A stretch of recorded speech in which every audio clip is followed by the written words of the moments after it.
আজকে রাখির দিন, তাই জন্য আমি তাড়াতাড়ি ঘুম থেকে উঠে সকাল সকাল চান করে সুন্দর এক জামা পরে রেডি হয়ে গেছিলাম। তারপর দাদাকেও বললাম তাড়াতাড়ি চান করো, আমি রাখি পরাবো। তাই তাই দাদা তাড়াতাড়ি রেডি হয়ে চলে আসলো। তারপরে বললো আমাকে রাখি পরা। তারপরে রাখি পরানো হয়ে গেলে আমি এগুলো রেখেই চলে গেছিলাম বাড়িতে।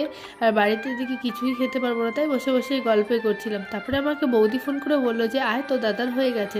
তারপরে আমি আবার চলে গেলাম তাপসদাকে পড়ানোর জন্য। তাপসদাকে পড়াই, আবার সানুদাকে পড়ালাম। তারপর সানুদাকে পড়িয়ে বাড়ি চলে গিয়েছিলাম। আর বাড়ি গিয়ে বিবেকদের ফোন করলাম, বললাম যে তোরাও হয়, তোদেরকেও রাখি পরাবো। তাই ওরা তার 4 জন চলে এসেছিল। আর ওদেরকে রাখি পরানোর পর আমরা চলে গেছিলাম বাবলিদের বাড়িতে, কারণ বাবলিও ওদেরকে রাখি পরাবে। তারপর তো আমরা যখন এসেছিলাম এত রোদুর ছিল, আর ওদের ঘর থেকে বেরোনোর পরে দেখি এতটা মেঘ হয়ে গেছে। লাস্টে তো আমরা মন্দির আর যেতেই পারিনি, বৃষ্টিতে একটা দোকানে দাঁড়িয়ে গেছিলাম, এত বৃষ্টি পড়ছিল। পরে বৃষ্টি কমার পরে আমরা তাও হার মানিনি, একটু ঘুরতে গেছিলামই, মন্দিরে যাওয়া হয়নি। তারপর তো বাড়ি এসে একটু পড়াশোনা করছিলাম, কারণ আমার টিউশন শুরু হয়ে গেছিল। তো ভিডিওটা এই পর্যন্ত।